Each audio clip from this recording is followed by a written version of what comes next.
Sancta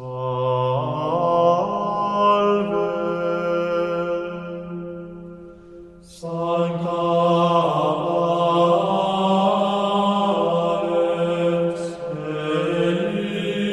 Elixae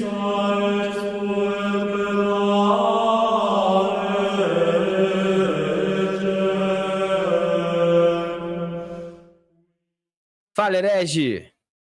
O que significa, né, ser santo nos dias atuais, né? Como ser santo no mundo cheio de tentações?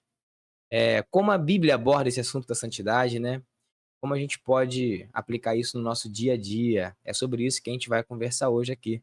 Esse é mais um Heresia Cast e para bater esse papo comigo me acompanha meu amigo Alan. Fala aí, Alan. Bom dia. Fala galera, tamo junto.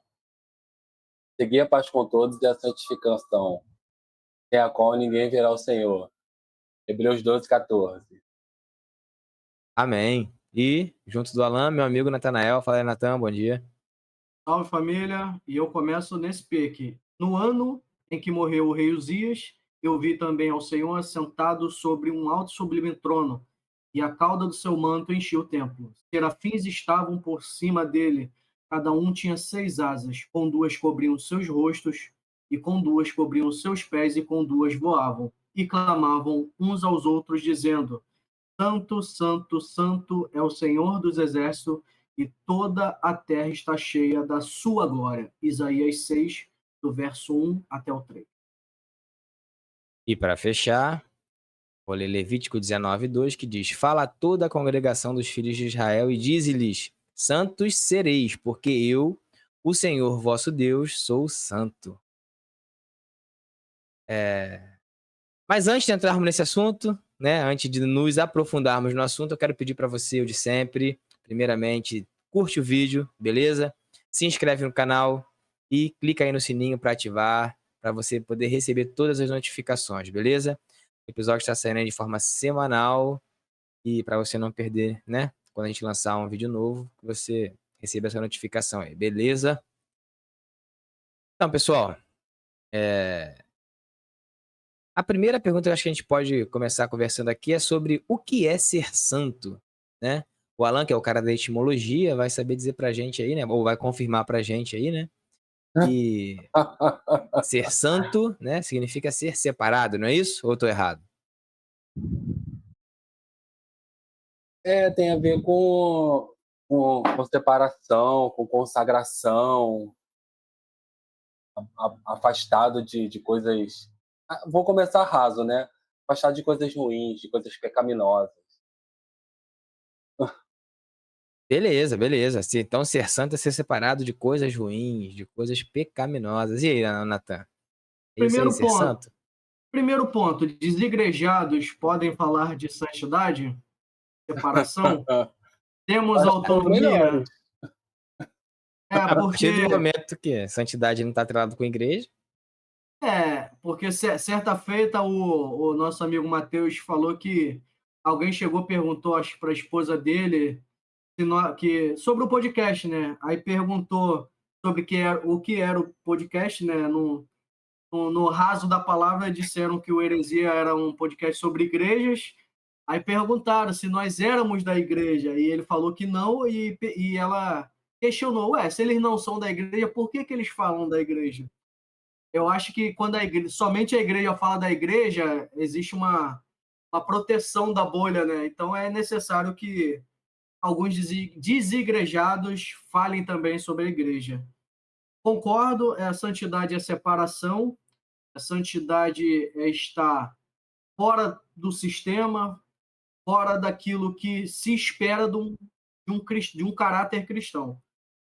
E eu acredito que nós vamos conseguir discorrer ao longo do episódio sobre a importância, sobre o que se esperar, sobre isso, não sei se vamos conseguir falar de práticas que definam essa santidade, mas talvez e provavelmente não vai chegar a lugar nenhum, mas fique com a gente, do mesmo jeito. eu já começo com uma dúvida. Você disse aí, eu não sei se eu entendi errado, não entendi, não sei. Ser santo é estar fora do que se espera de um caráter cristão? Não, isso é o que se espera de um caráter cristão. Eu não entendi. Isso é o que se espera, Ah, tá tá. fora do ambiente, vamos colocar assim, secular, e está praticando, realizando práticas de um perfeito caráter cristão, né? É isso, é basicamente isso. Tá indo de caminho contrário, né? Ao oposto do que vai o mundo, né? O mundo não como físico, né? O mundo quando a gente fala do meio secular. Beleza, positivo. Então, assim, já pegando o gancho aí na fala do Alan, né? O Alan falou que é estar longe de práticas pecaminosas, né? Se afastar disso. E a gente também pode começar com a definição do que é pecado, porque beleza, ser santo, teoricamente, é não pecar, né? Ou pelo menos estar afastado das práticas pecaminosas. O que é pecado?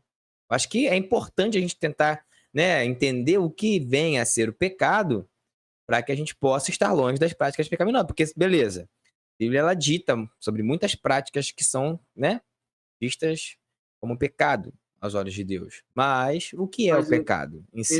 existe uma definição geral do que é. O Alan me confessou que sabia o que significa. O que é pecado, Alan?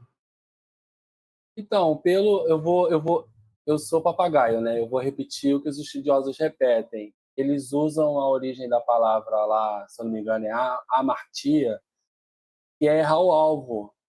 Então, eles usam isso ao pé da letra. Pecado é errar o alvo. Seguindo as tradições bíblicas cristãs, se considerar que o alvo são os mandamentos, quando alguém erra esses mandamentos, está pecando. Sinteti- Mandamentos. Sintetizando, seria transgredir os mandamentos, transgredir a lei, seria isso? Seria. 1 João 3:4, né? Todo aquele que pratica o pecado transgride a lei. De fato, o pecado é a transgressão da lei, né? E Beleza?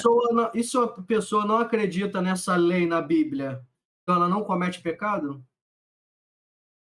Ora, se não há lei, não há pecado. A Bíblia também diz isso, né? Ora, ou melhor, questiona isso, não é? Questiona em algum momento. Ora, se não há lei, então não há pecado. Se não há E lei, não há pecado? Em todas é, as hipóteses? ora, se não há lei, não há pecado. E Caim, quando mata Abel, não tinha lei aí. Mas qual lei não tinha? Escrita nenhuma. Mas nada, o que se dá a entender é que a lei já existia. Veja bem, a gente tem um episódio aqui que a gente fala sobre dízimos, por exemplo, não é? Se você não assistiu ainda, eu vou deixar no card aí o episódio sobre dízimos. Mas lá eu lembro que a gente menciona o fato de Melquisedeque. Não, Melquisedeque? Ai, caramba, e agora? Eu esqueci o nome do cabra. Sim, sim, que Mas recebeu a diferente. oferta, que recebeu o dízimo. recebeu o dízimo, mas a lei ainda não tinha sido dada a Moisés, ainda não existia a lei escrita. Então, assim, nada garante que o povo, porque dentro do costume judeu você tem a tradição oral, né? Nem tudo que o judeu segue é o que está escrito, eles têm a tradição oral. Então, nada garante que o povo ainda não tinha conhecimento de uma lei prévia à entrega da lei de Deus para Moisés. Tanto Então, que, se não há lei, como que Adão pecou? Você está dizendo de Caim, mas e Adão? Havia uma regra no paraíso. E a regra era: não comereis daquele fruto. E quando Adão e Eva transgridem aquela lei, aí eles cometem pecado. Não é isso? Apenas uma. só tinha uma e não cumpriram. Mas você está dizendo que existia uma tradição oral. Tradição é de uma pessoa, duas pessoas, porque antes de Caim e Abel ali só existiam Eva e Adão, né? Ou Adão e Eva, para evitar os trocadilhos. Melhor. Entendeu? Então existia essa tradição antes que será que alguém falou, não mata? Olha, não sei nem para que eu trouxe isso, né, cara? Eu acho que não está nem dentro do Não, assunto. tá dentro do assunto, que a gente se propôs aqui antes disso, porque discutir a santidade, né? Estar afastado do pecado, estar separado. É interessante a gente tentar qualificar aqui o que vem a ser o pecado, né? Eu acho interessante, sim. Mas, beleza, beleza, a gente deu aqui duas definições de pecado. O Alan disse que pecado é errar o alvo, né? E eu disse que Do grego é isso. transgressão da lei. Pecado é transgressão da lei. E É, em é hebraico, já porque, na achou? verdade... Não, porque, na verdade, sem ir pro grego, Alan, porque eu li essa referência em... Onde eu li? Em Eu João, 1 li... João, né? 1 João, João. 1 João. Estamos falando de grego. Mas Exato. se a gente pega a palavra pecado aí e substitui por errar o alvo, então a tradução ficaria: todo aquele que erra o alvo transgride a lei. Todo aquele que erra o alvo é porque está transgredindo a lei. É isso que está dizendo ali em 1 João, não é isso? Então, assim, é claro, a gente está traduzindo a palavra pecado, mas aqui está tendo uma aplicação do que vem a ser pecado. Diz que é transgredir a lei. E aí, quando fala de lei, a gente vai já pensar no quê? Nos 10 mandamentos, às vezes na lei mosaica, né? A gente também já falou aqui sobre a questão de lei, né? Mas, independente do que seja o pecado, seja errar o alvo, seja guardar a lei, que é interessante a gente ter essa definição bem esclarecida nos nossos corações, como estar afastado disso, se independente do que for o pecado, eu não sei como vocês acreditam, a nossa natureza seja pecaminosa. A gente vai conseguir não pecar? Porque se ser santo é não pecar, como a gente vai ser santo? Eu li aqui que todos devemos ser santos, senão, né? Como a gente vai ser santo?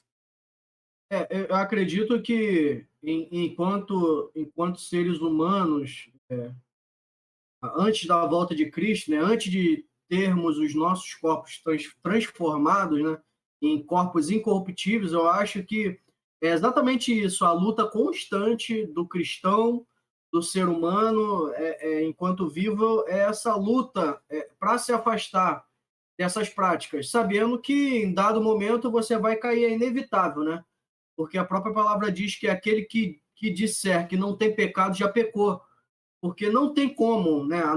Você bem mencionou, a nossa natureza é suja, é corrupta, entendeu? Mas nós vivemos por essa busca constante de errar menos.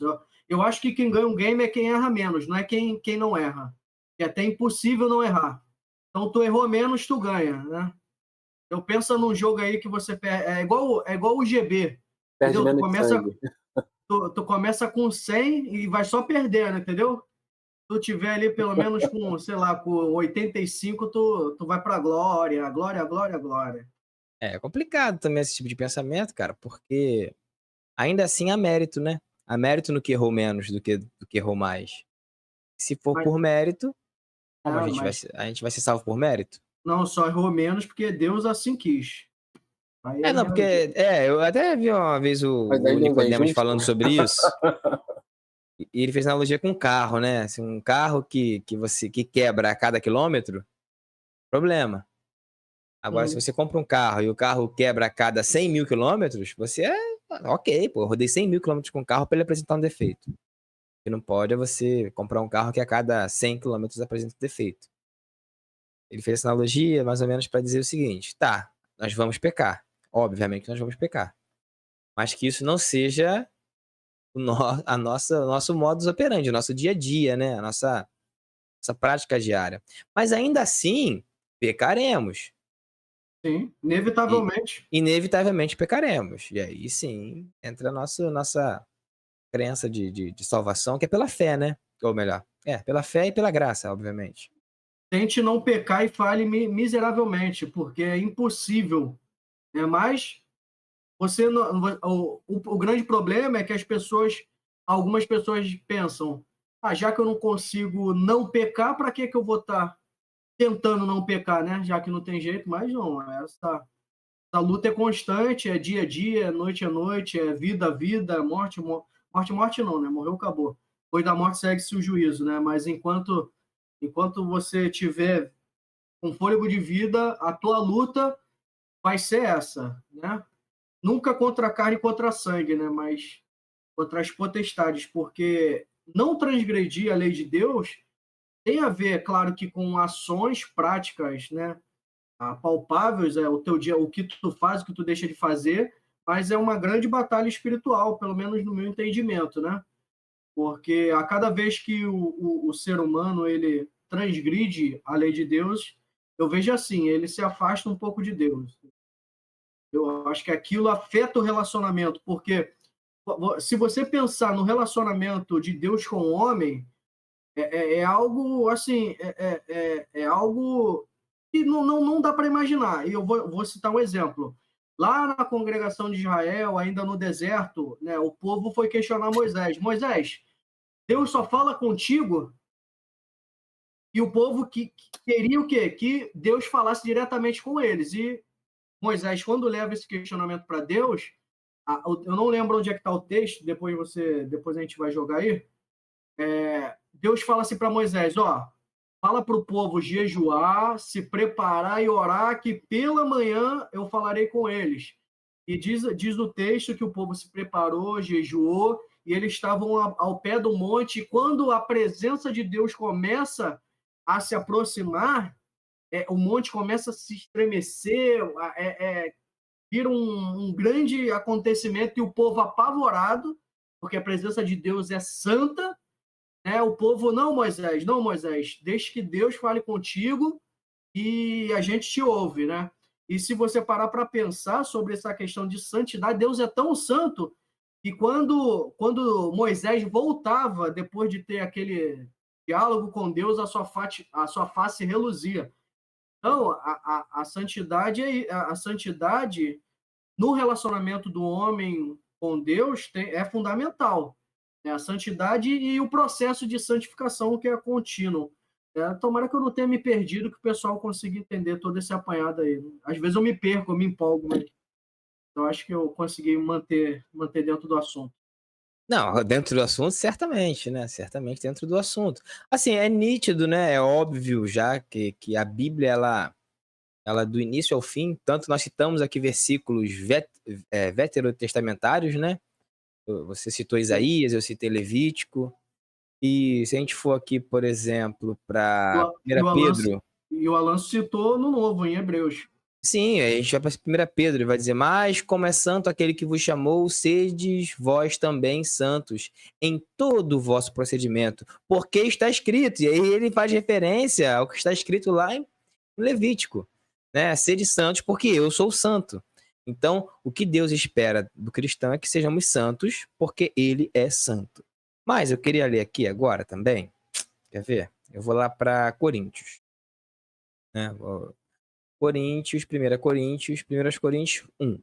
Paulo, chamado apóstolo de Jesus Cristo pela vontade de Deus, e o irmão Sóstenes, a igreja de Deus que está em Corinto, aos santificados em Cristo Jesus, chamados santos, com todos os que em todo lugar invocam o nome do nosso Senhor Jesus Cristo, graça e paz da parte de Deus nosso Pai e do Senhor Jesus Cristo.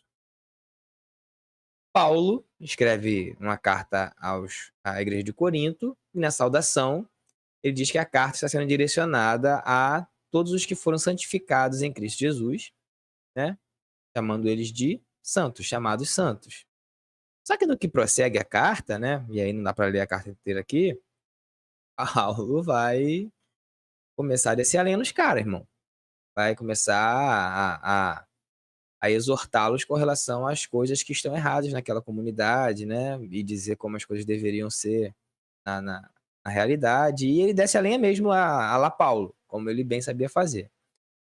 Mas Paulo, sabendo de tudo que estava de errado na igreja de Corinto, ainda assim ele chama toda aquela congregação de santos. Por que Paulo faz isso?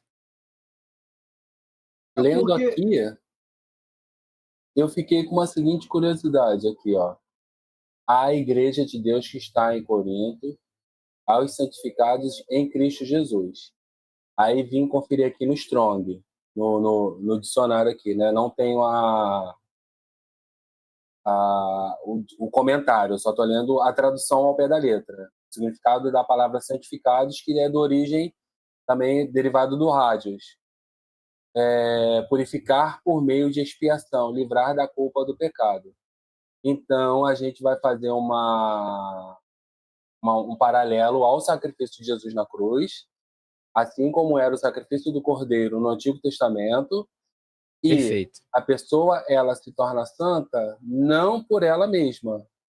Pela citação do versículo 2, eles são purificados em Cristo Jesus, não por eles próprios, mas pelo derramamento do sangue de Jesus.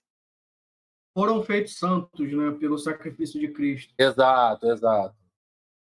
É bom, interessante, interessante. Então, É como se sim. eles, como eles eram parte da igreja naquele momento, então Paulo entendia que eles eram daquele seleto grupo de, como Alan disse, foram santificados pelo sacrifício de Cristo, né? Mas aí ele vai dar as orientações para que eles passem pelo o processo de santificação que é diário, né? Que é aquilo que a gente Eles possam mencionou no melhorar, início. né? Isso. Ou não melhorar, né? Eu acho que se manter, que é igual sucesso. Santidade, santificação é igual sucesso. Você consegue fazer, o difícil é manter, né? Mas basicamente isso. Porque quando o que as pessoas chamam de primeiro amor, no começo é muito fácil, né? Você se manter firme, você levanta a mão lá, aceita Jesus no início do culto e tu vai. Aí tu vai, tu continua indo, mas em dado momento você deixa de seguir para o alvo. Não deveria ser, mas eu acho que acaba sendo parte natural do processo, né? Infelizmente, não deveria ser, mas acontece. Então, basicamente, eu acredito que é isso, né? É um processo, é um processo que a gente vai viver até o fim dos tempos, do fim do nosso tempo ou do fim do tempo da igreja na Terra, né? Mas o Lucas queria falar algo? Não, ainda dentro desse versículo aí que a gente tinha lido aí, né, desse levantar que a gente fez aí em cima da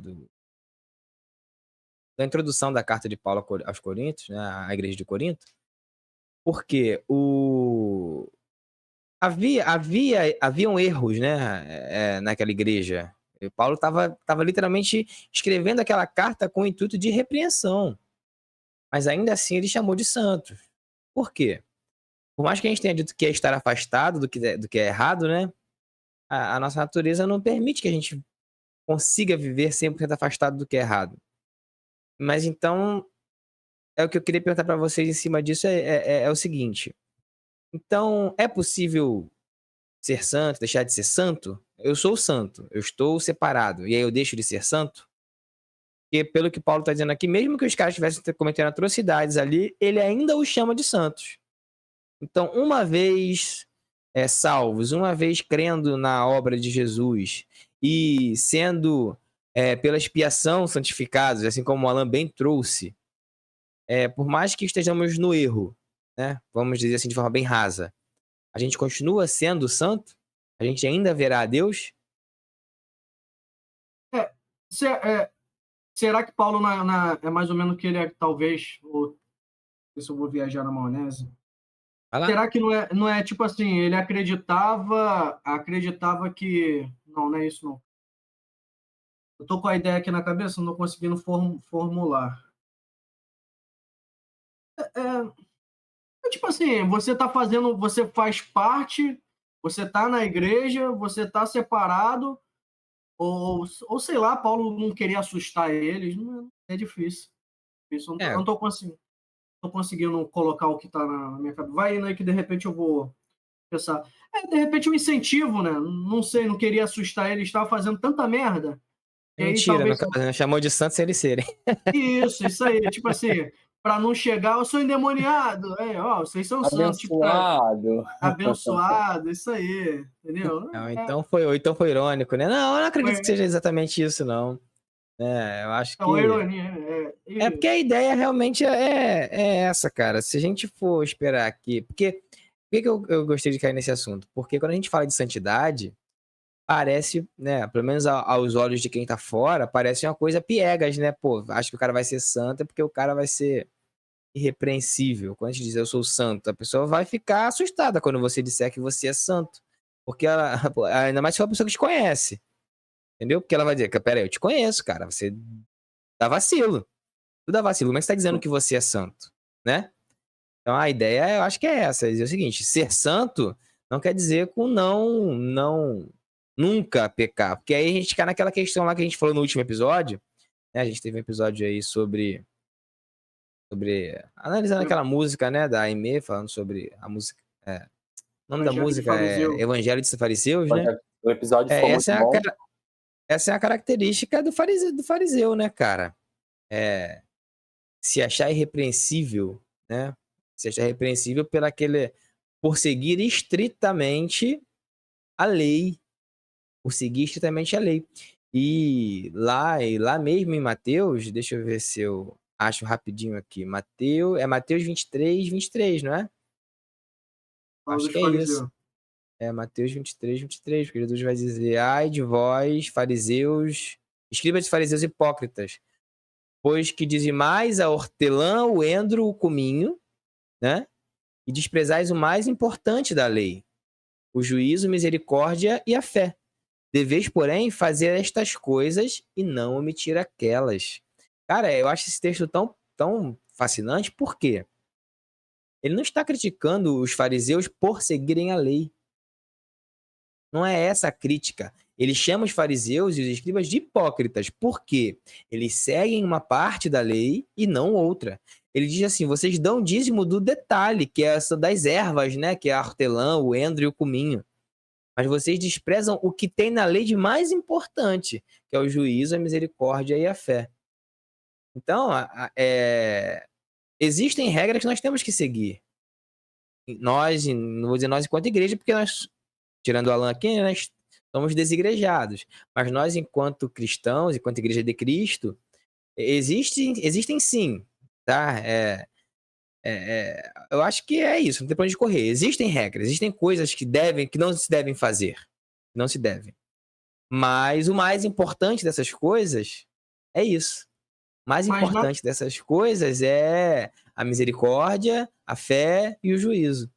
Existem coisas mais importantes. mas na realidade, das práticas que devem ser observadas por cristãos, por pessoas que servem a Deus, se tem uma determinação para seguir, todas devem ser seguidas, até porque a Bíblia diz, não sei aonde, que aquele que observa a lei e transgride em um só, transgrediu em todas as outras. Que era mais ou menos isso aí que Jesus estava falando sobre os fariseus, né?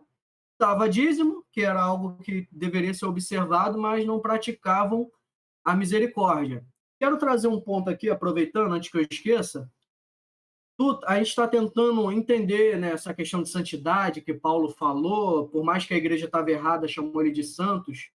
Será que hoje, né, hoje, aí esquece um pouquinho esse lance de Paulo, que eu ainda não consegui formular o que eu quero dizer. Será que o conceito de santidade hoje não está muito atrelado naquilo que a Igreja Católica ensina? Porque quando você vê um santo católico, Santa Maria, a mãe de Deus, né? Eles sempre defenderam que Maria foi imaculada, sem pecados, que concebeu Jesus, né, através do Espírito Santo e não cometeu pecado. Eu acredito que esse conceito de santidade está muito atrelado à tradição católica. Então, quando a pessoa ouve a palavra santidade, a pessoa se assusta um pouco, porque ela tem como referência aquilo que foi ensinado no catequismo católico, porque assim, a grande maioria, principalmente, eu acredito que a galera assim mais da nossa idade, lá onde eu morava, a grande maioria frequentava a igreja católica, cara. Eu não sei se tem a ver com regiões, né? Assim, a gente ainda carrega muito, apesar da gente, até a gente até falou sobre isso, sobre a queda, né, a queda de adeptos do catolicismo e tal, a gente tem um episódio de falar sobre isso. Eu acredito que essa tradição católica ainda é muito forte no nosso país, e o nosso país ainda é um país de tradição católica, então acho que as pessoas têm dificuldade de entender isso. Santidade não é você querer se comparar como exemplo dos santos católicos, ou sei lá, como a irmã Dulce, a Madre Teresa de Calcutá, que foram pessoas assim fenomenais que dedicaram a vida ao reino, né, à obra de Deus. Eu não estou nem falando aqui de religião. Eu acho que o conceito de santidade, ele não vou usar o termo raso, mas ele acho que é um termo mais literal mesmo, é separação, é tentativa de separação do mundo, entendeu? Só que quando a gente se compara, a gente tenta se comparar aos santos católicos, aí fica difícil a briga, né, cara? Pelo menos com o que eles ensinaram, né? Porque eles ensinam que é uma galera totalmente fora da curva, né? E a gente sabe que a pessoa que busca por santidade é a pessoa que vive uma luta constante. E não é uma pessoa que não erra, né? Como a gente já falou aqui anteriormente, é a pessoa que busca não errar. Entendeu? Mas acho que é isso. Eu acho que isso interfere um pouco. E como a gente estava conversando em off, né? A questão, quem está de fora acha que essa busca de santidade do cristão, ele não consegue enxergar isso como algo necessário. Por quê? Porque não está inserido nesse meio. Então, quem está de fora, muitas das vezes pensa que é apenas religiosidade, mas quem está de fora precisa entender que a santidade, a busca por santidade é algo totalmente necessário. Não existe cristão, não existe crente, não existe servo de Deus se não houver a santidade ou pelo menos uma busca dela. E eu vou finalizar aqui dizendo, quando você lê ali o Antigo Testamento, quando Deus fala de Davi, Davi era um homem segundo o coração de Deus. Foi um homem que foi aprovado por Deus, porque quando necessário ele se humilhava, ele se arrependia, mas aí eu te pergunto, Lucas, Alan, foi um homem que não pecou? Foi um homem que pecou bastante, Sim. bastante, até mais do que Tanto muitos. que foi, tanto que foi impedido de construir o templo, né? Exato, e Tinha entendeu? vontade e não foi autorizado por Deus. Justamente. Entendeu? O próprio Moisés, que era um homem que falava face a face com Deus, Deus não permitiu que ele entrasse na terra prometida e ainda falou assim, ó, tá vendo lá a terra lá, ó? Tá vendo, Moisés? Tô vendo. Você tá Vai entrar perdendo. não. Vai entrar não. Vai entrar não. Então é assim, é uma busca constante. E esses dois exemplos é para que a gente entenda que a santidade ou santificação não é simplesmente aquela pessoa que não erra, mas é aquela pessoa que está sempre em busca de não errar. No meio do caminho vai acontecer, inevitável, né? Mas eu acho que Deus ele Eu queria busca levantar uma bola. levanta. O que acontece? Quando o termo foi sugerido, eu fiquei pensando do seguinte: eu vou ser talvez raso porque eu não tenho conhecimento de causa, mas a gente ouve falar de religiões de matriz africanas, onde lá também tem as separações de momentos, de eventos. Na igreja, a gente, enquanto cristão, é cobrado uma santificação constante, mas em outros lugares, em outras religiões, essas santificações são de momento, né? Pelo que eu conheço de forma rasa, em algumas religiões de matriz africanas, em alguns dados momentos, em alguns eventos, eles se separam, eles ficam reclusos, eles não se misturam, eles não bebem, eles até não se relacionam de forma sexual, não transam, sabe? Então, assim, tem algumas coisas desse tipo, porque eles respeitam o sagrado deles, né? Eu estava pesquisando aqui, lendo o livro Os Outros da Bíblia, é uma coisa que acontece desde sempre. Desde que o mundo é mundo, alguém que tem algum tipo de experiência sobrenatural, elas passam a respeitar aquele ou aquilo, ao objeto, e passam a considerar aquilo como alguma coisa sagrada, como supremo, como sobrenatural. E quando há algum tipo de situação, ela se santifica, ela se separa. Onde eu queria chegar. Para a gente cristão é feita uma cobrança de todo o tempo e de todo momento. Às vezes não, às vezes é só, né, vou falar aqui como pentecostal, às vezes só nas campanhas, né, grupo de jovens, festividade de jovens, o jovem passa o ano todo pintando e bordando. Quando chega na semana da festividade, o jovem se santifica. Pô, Santa Ceia, uma vez no mês. Caramba, tá chegando, Santa Ceia é domingo. Vou me separar, vou me santificar, porque eu vou participar da ceia domingo. Então, assim, é essa questão. Todo mundo entende dessa separação, dessa santificação num dado momento, e cada qual na sua religião, né? Eu quis citar também que há essa questão de santidade, de santificação em outras religiões, e a gente, às vezes, enquanto igreja, tem essa questão de momento, né? Enquanto a Bíblia nos sugere que a gente seja a todo tempo, às vezes a gente só quer ser santo às vezes. Então, cara, eu entendi o que você quis dizer. Mas realmente existe isso nas religiões de matriz africana, onde eles, né, em determinados períodos ali, dependendo do que vai acontecer, eles têm que se purificar de certa forma, né? Claro, a gente conhece isso também por alto, né? A gente não sabe isso ao certo. Mas o que eu queria dizer é, Exato. também existem preceitos, existem coisas que eles no dia a dia não podem fazer, entendeu? Eu tenho um amigo que já foi de religião de matriz africana, que foi candomblessista, e ele contou uma experiência que ele tinha. Eu não sei como é que funciona ao certo. Eu sei que ele tinha lá o santo que regia ele, que cuidava dele, não sei. E aí ele usava aqueles cordões de miçanga. E tinha umas regras de coisas que ele não podia fazer, porque ele estava usando aquele cordão de miçanga lá. E uma delas era realmente. Por um Assim, faco aqui. não é que ele tava. Não é que ele tava no dia a dia fazendo coisa. Não é que ele tava se preparando para algo, não. Ele já tava vendo o dia a dia dele mesmo, mas ele tinha que usar aquele cordão lá. E aí ele não podia transar usando aquilo lá. E ele disse que em algum momento se esqueceu e tal.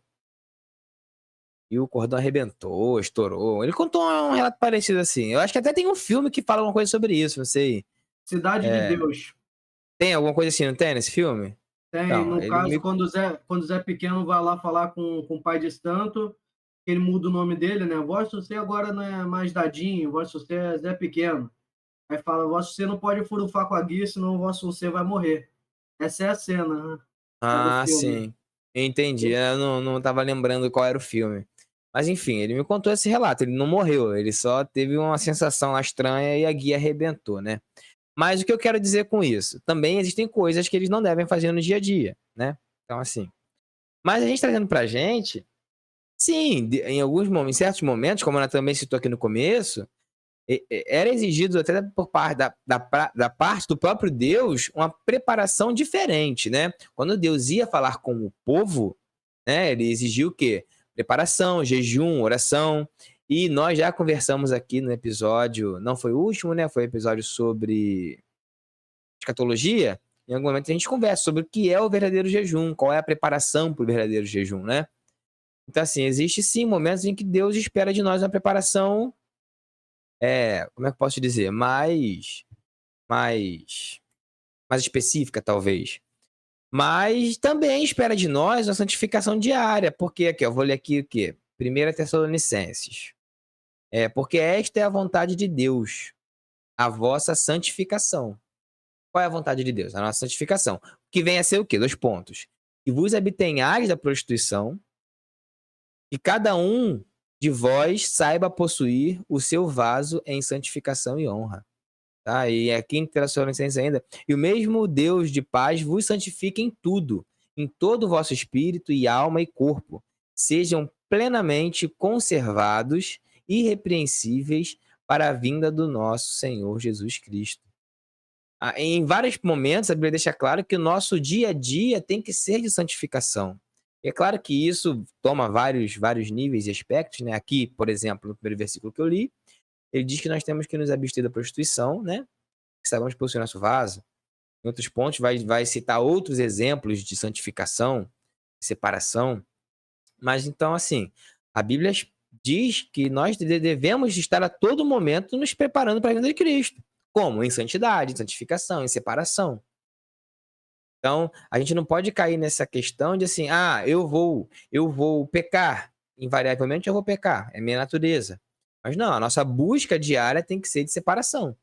Tem que ser pecado na vida do cristão é acidente. É algo que aconteceu, entendeu? Num cristão verdadeiro, né? Aconteceu e ele vai se arrepender. E é curioso, Lucas, você citou aí que em dados momentos, né, o Deus exigia, né? Eu citei, né, sobre o momento em que o povo queria falar com Deus e Deus falou: ó, se prepara que eu vou falar com vocês. Eu acredito que hoje é diferente, porque após o sacrifício de Cristo, cara, imagina só, se a cada momento que nós pecássemos, se a gente precisasse, sei lá, um novo sacrifício, eu acho que a gente nunca ia conseguir falar com Deus, pedir perdão a Deus, entendeu? Eu acho que hoje não tem isso de me preparar mais para falar com Deus. Tipo assim, eu vou jejuar porque Deus vai me usar mais. Eu acho que não faz sentido. Eu acho que tem que ser constante.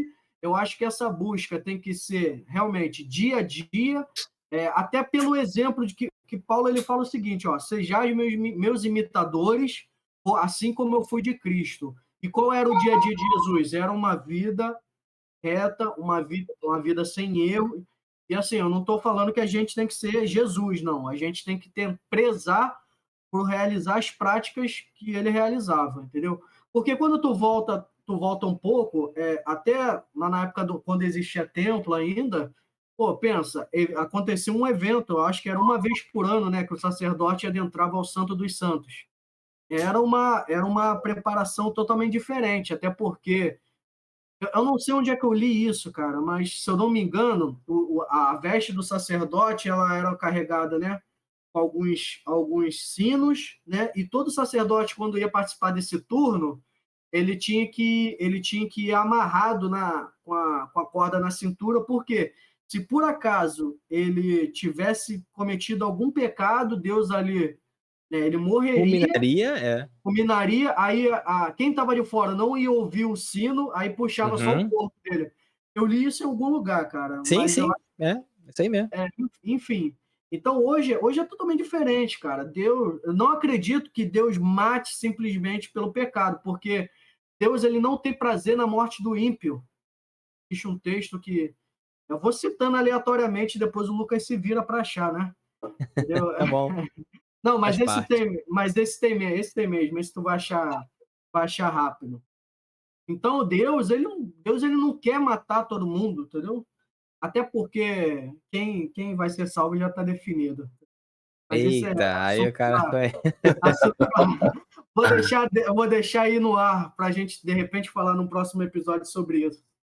Valeu? Mas é isso. A vida é Assim, constante. É constante. você falou de Jesus, né, cara? Mas tem até aquele texto que também esteve em polêmica há pouco tempo aí, que é aquele versículo que diz que algumas castas de demônios só são expulsas com jejum e oração. Talvez realmente, não, eu concordo com você que não haja preparação especial para falar com Deus, né? Agora, diretamente e tal, né, o véu se rasgou, nosso acesso é direto por intermédio de Jesus.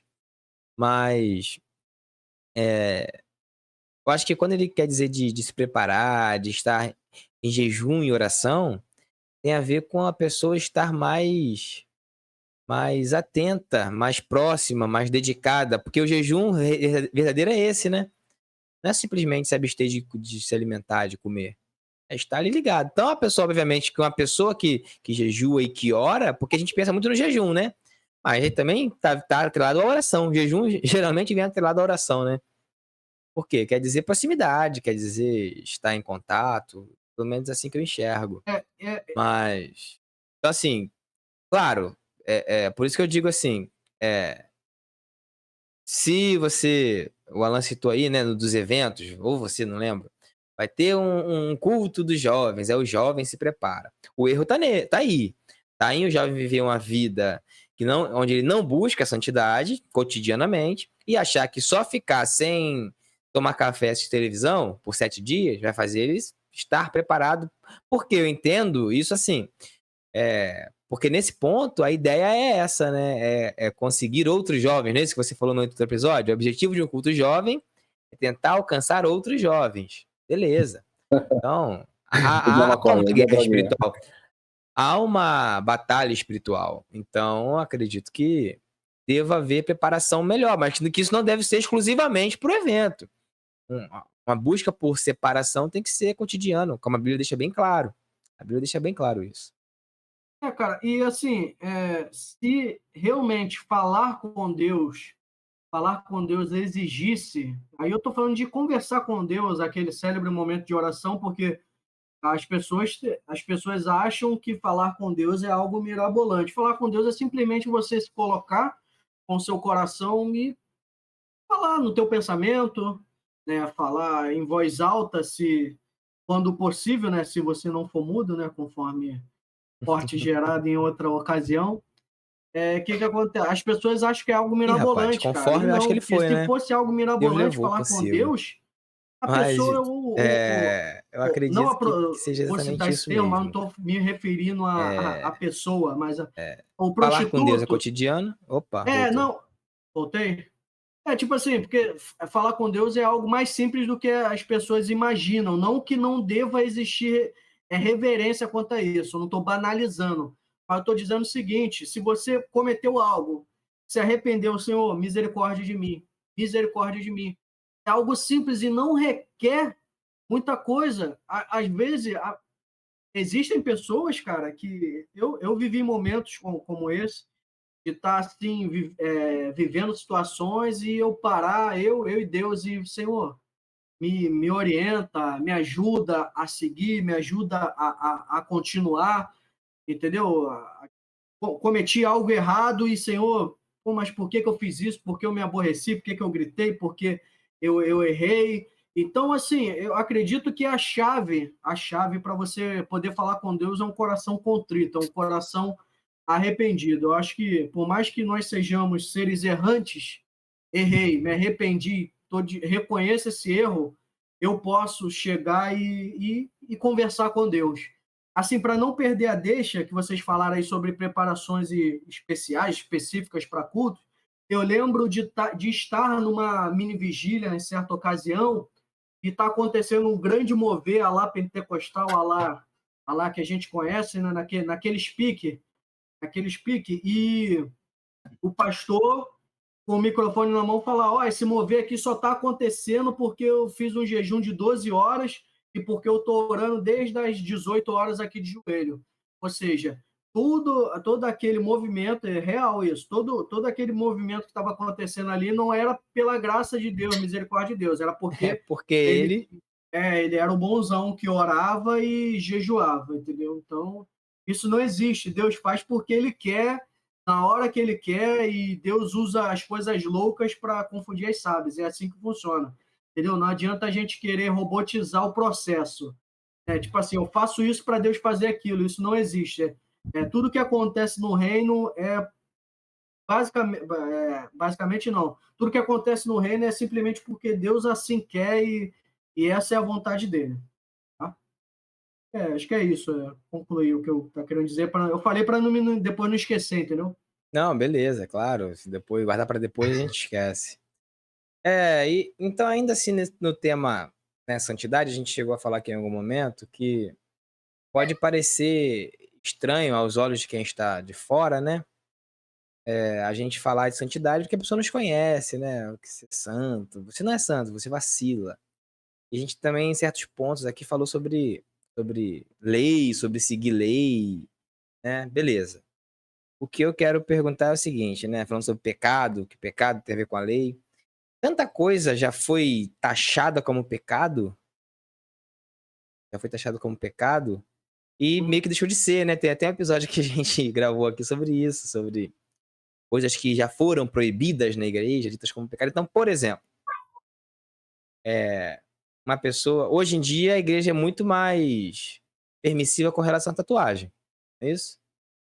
Muito mais do que já foi há uns 40 anos atrás, 30 talvez, ou até menos. Então já ninguém vai dizer pra pessoa assim, pecador, porque você tem tatuagem. Hoje em dia já é mais complicado achar alguém assim, só uma pessoa um tanto quanto mais conservadora, né. Mas,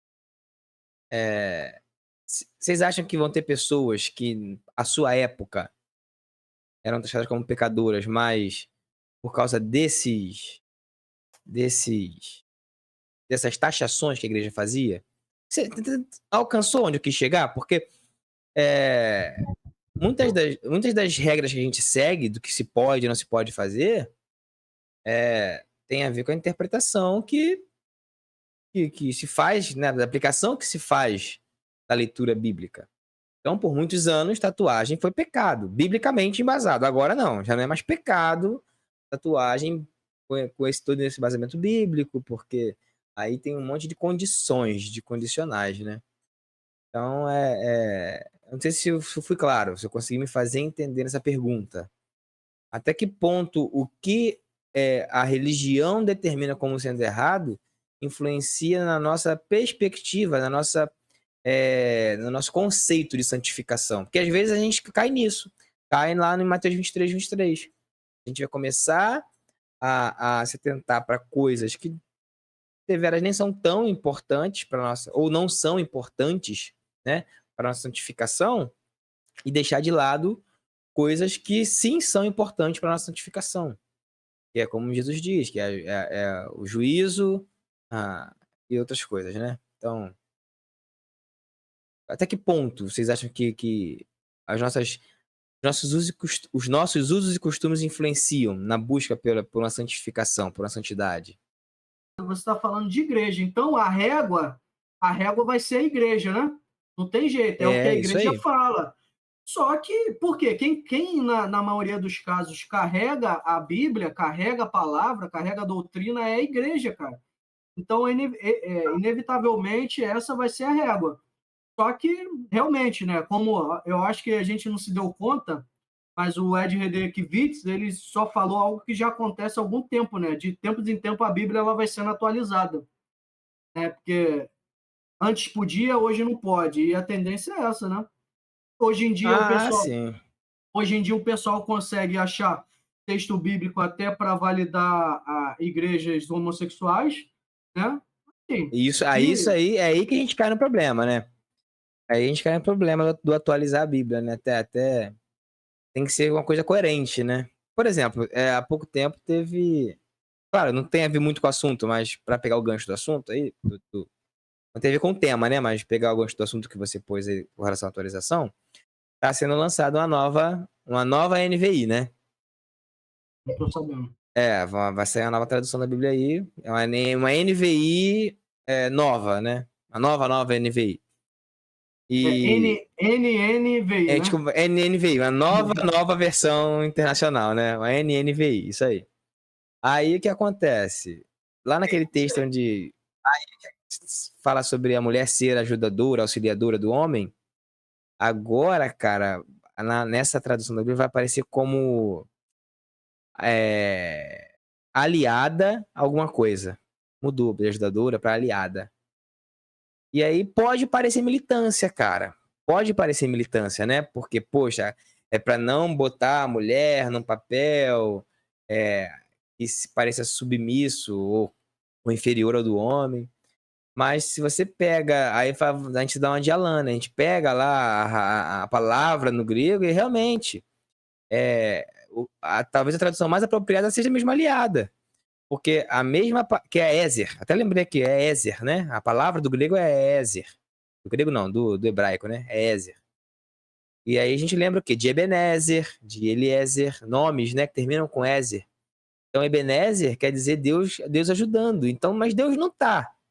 Deus não tá abaixo de ninguém, muito pelo contrário. Ele tá acima. Então, quer dizer uma ajuda não de alguém que vai auxiliar, porque esse termo auxiliar e ajudar hoje tem uma conotação de inferioridade. Mas está dizendo só que são pessoas iguais que se ajudam. Então usaram o termo aliado.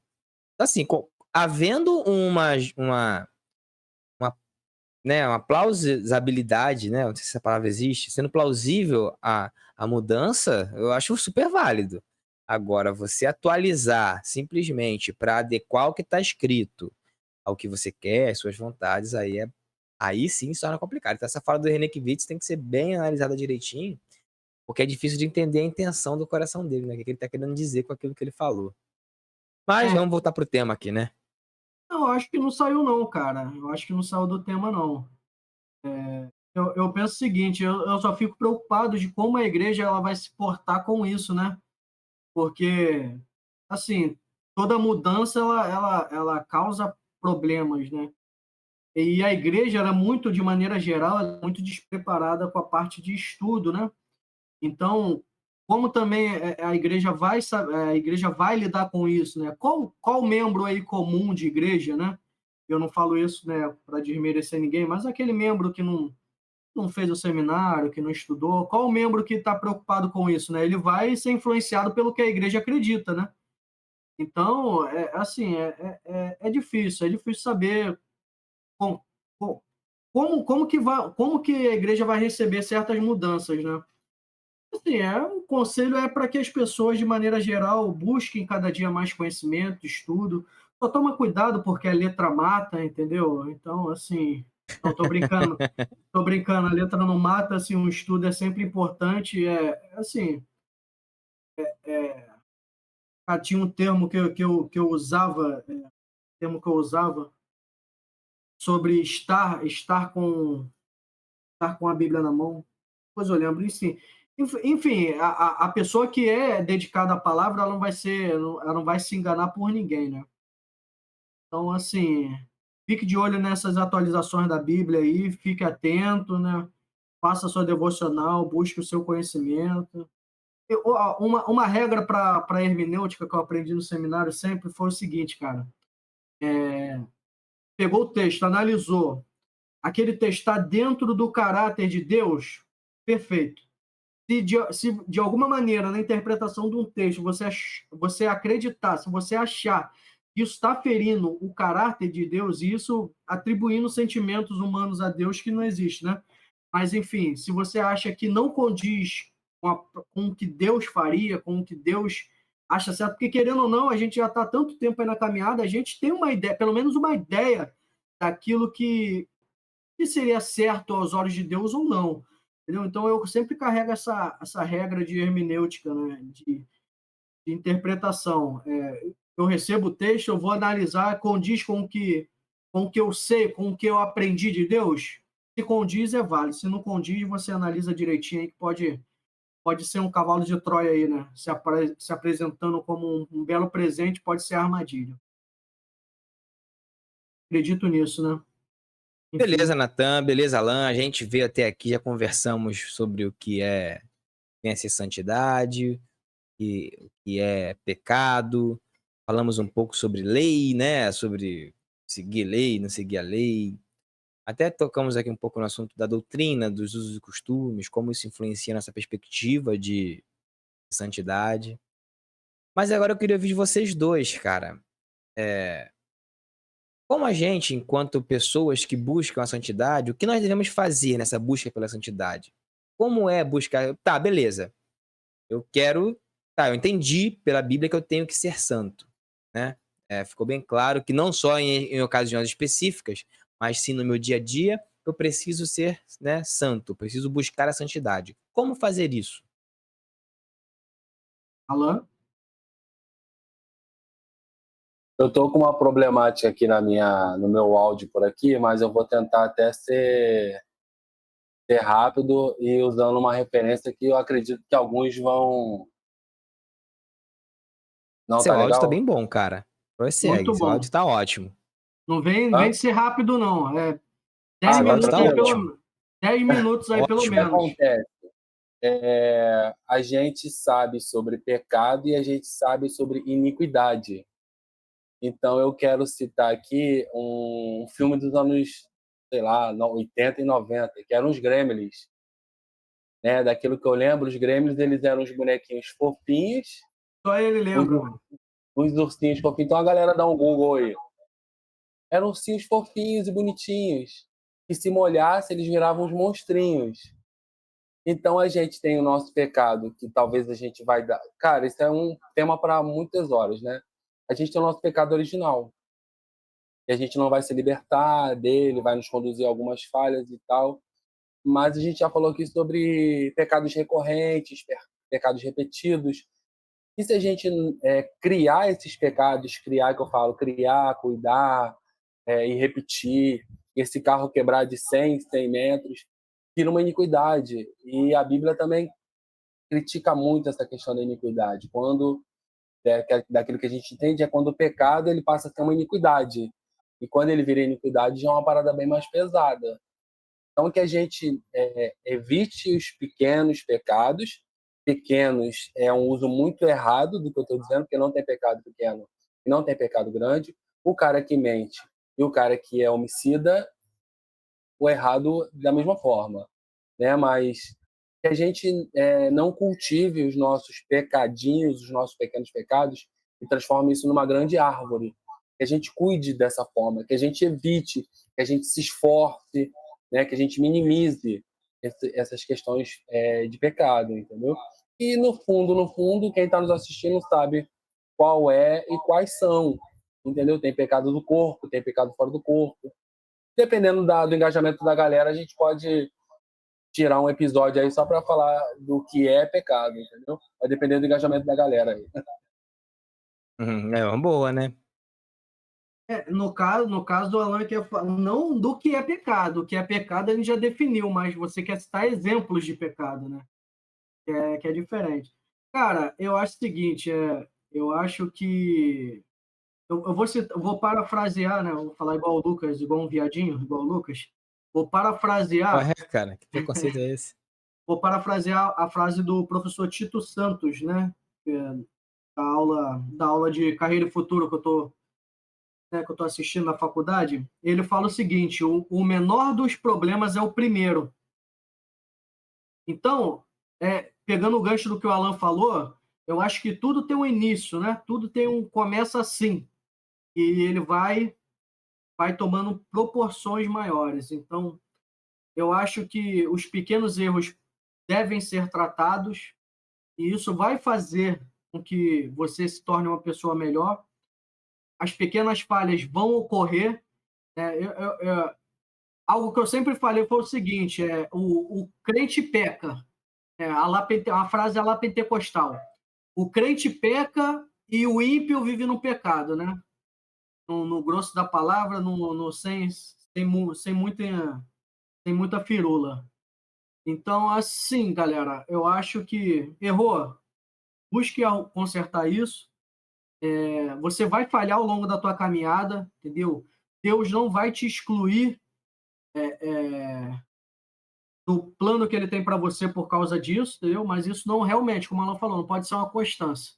Tem que ser acidente de percurso, entendeu? Até porque se for diário, isso significa que você não é um eleito. Tô brincando. Ele traz teologia assim, né? Impressionante, cara. Galera, é isso. Basicamente é isso, entendeu? Ajuste. Até porque para Deus, eu discordo até num ponto. Eu ia falar que não existe pecadinho, pecadão, mas eu acredito que existem diferenças de pecado, né? Eu Sim. acredito. Vou citar um grande exemplo, né? A todos esses tem perdão, exceto a blasfêmia contra o Espírito Santo. Então existe uma diferença, não existe? Pelo menos nesse caso, sim. Nesse caso Então existe. já existe uma diferença, exatamente. Isso. E assim, para finalizar minha fala, santificação está totalmente atrelado à salvação. Santificação está atrelado à salvação. Alan, pode citar o versículo que você citou no início, por favor? De Hebreus. Hebreus 12:14. Segui a paz com todos e a santificação, sem a qual ninguém verá o Senhor. Seguir a paz com todo e a santificação sem a qual ninguém verá Deus. Santificação vai te conduzir para o céu. Valeu? Eu encerro a minha fala assim. Perfeito, perfeito. Os dois colocaram muito bem o assunto. Então, é isso, né? Eu acho que tudo que a gente conversou aqui pode concluir que a santificação é uma busca diária, né? É quase como o cachorro correndo atrás do rabo, né? A gente nunca vai alcançar, não tem como, porque a gente nunca vai alcançar o final, né? Não é um objetivo a ser alcançado de uma vez por todas, né? Mas vai ser um caminho contínuo. É dia a dia buscar ser melhor que o dia anterior, é dia a dia buscar ser melhor, né? Estar mais conectado com Deus, evitar o máximo que puder os erros de percurso, que vamos chamar aqui de pecado, né? Aquilo que desagrada a Deus, errar o alvo, transgredir a lei, seja lá o que for, né? E fazer isso até a vinda de Cristo. Como eu li aqui no versículo de Tessalonicenses, né? Fazer isso até a vinda de Cristo. A gente, no episódio aqui falando sobre escatologia, né, o Luciano trouxe aqui aquela visão de que nós estamos no período entre as festas, né? E que a próxima festa seria literalmente a festa das trombetas, que é o chamamento, que é a volta de Cristo, né? E a gente chegou àquela conclusão que nós deveríamos estar preparados para a sua vinda, para o início da festa. Então é isso. Independente de se você concorda com essa teologia, né, dessa aplicação, dessa interpretação das festas com o fim dos tempos, mas fato é que a volta de Cristo é iminente, a volta de Cristo é um fato, e nós devemos estar preparados. Como? Nos santificando dia a dia. Vou repetir aqui o versículo, 1 Tessalonicenses 5:23. E o mesmo Deus de paz vos santifica em tudo, e todo o vosso espírito, alma e corpo sejam plenamente conservados irrepreensíveis para quê? Para a vinda de nosso Senhor Jesus Cristo. E é assim que eu acho que tem que ser a busca pela santidade. Pessoal, esse foi mais um HeresiaCast, beleza? Então eu quero pedir o seguinte: se inscreve no canal, curte o vídeo e ativa o sininho, tá bom?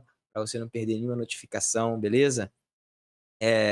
Segue a gente lá nas redes sociais também, o @ é o HeresiaCast no Instagram e no TikTok, beleza? Dá essa moral pra gente, por lá a gente interage muito mais com vocês, sempre na medida do possível, é claro, eu gosto de frisar isso aqui, mas por lá a gente posta story, a gente avisa quando tá saindo episódio novo, tem lá os quadros da Torre de Vigia, do Salmista, beleza? Além disso, né, além do episódio estar disponível aqui no YouTube, o áudio do episódio vai estar disponível no Spotify, no Deezer, no Google Podcast e no Amazon Music, beleza? Foi isso aí, um abraço, até a próxima. Valeu! Show!